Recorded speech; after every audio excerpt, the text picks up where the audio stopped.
Hi, my name is Alan Diwan and I'm making a spiced brownie today. Not a space brownie, a spiced brownie, and for that we are going to have a special mixture of chai spices. Let me show you.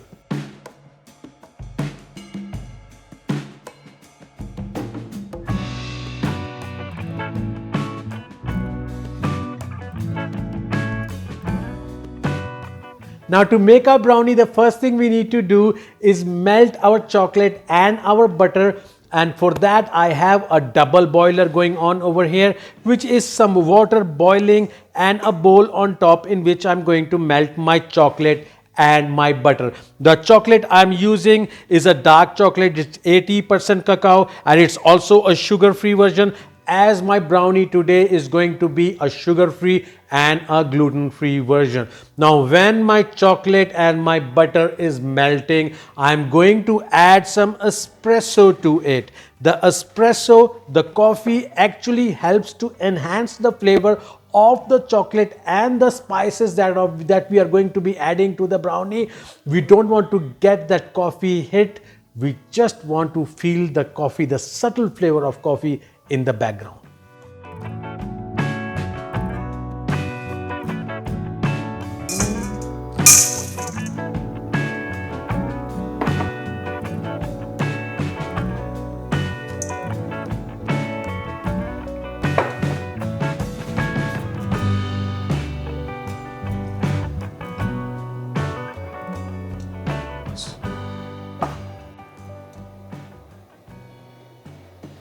As my chocolate and my butter is being melted with the coffee, the smells are really amazing. I've used 250 grams of chocolate with 250 grams of butter.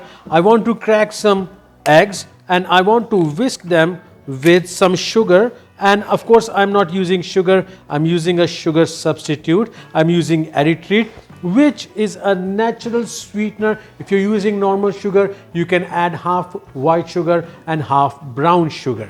Now I've cracked about 5 eggs and I'm going to whisk it with the Erythrite.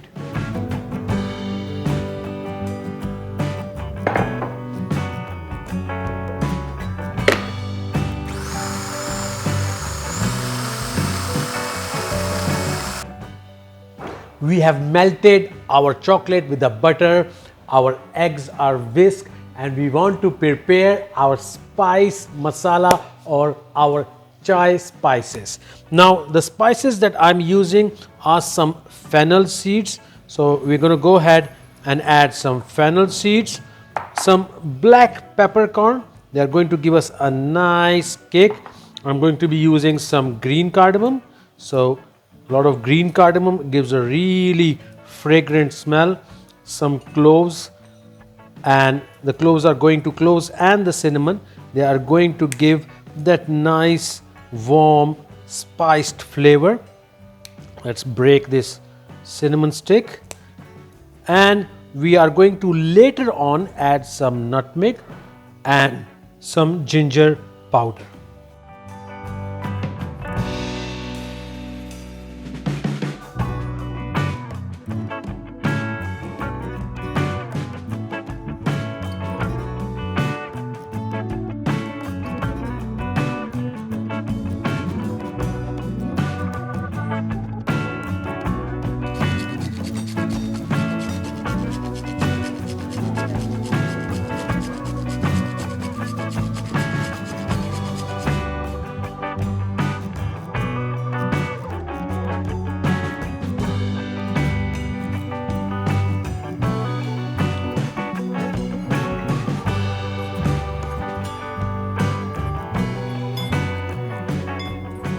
Now to any brownie or sponge cake, there are 4 elements that are required. The first is the eggs, the second is the sugar. Of course, we have substituted the sugar with the natural sweetener, the erythrite. The third one is the fat, which in this case is the butter, and the fourth one is flour. and of course this is a healthier version, a gluten-free version. So I'm using 2 flour substitutes. The first one is the almond flour, which is 80 grams over here, and then second one is 60 grams of coconut flour. Now I love the combination like this. If you would like to only use the almond flour or only use the coconut flour, you can go ahead and do that, but I feel the texture like this is much better, as the almond flour will give you a much more nuttier texture, nuttier flavor, and the coconut flour will give you a much more dense flavor. And then you can add any flavorings or any other things that you want to add. In this case, we are of course adding some chocolate as it's a brownie,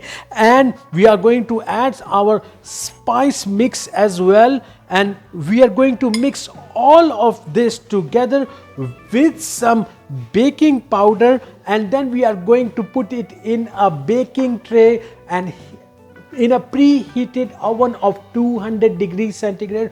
We are going to bake it for about 25 to 30 minutes depending on your own oven until it is ready. Now how will we know if it is ready? We will put in a toothpick or any stick, and if it comes out clean, that means our brownie is ready. And wait, you would want to eat it as soon as possible because the smell is going to be amazing. But please do let it rest for a couple of hours, at least an hour, and then have it. I think this is one of my favorite brownie recipes. Do give it a try.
So my chai spiced brownie is ready.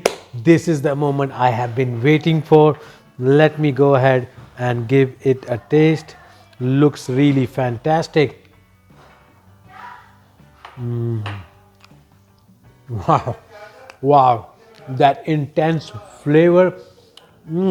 Maybe this is even better than a regular brownie. So this gluten-free version, sugar-free version, healthier, tastier, nicer. Do enjoy the recipe.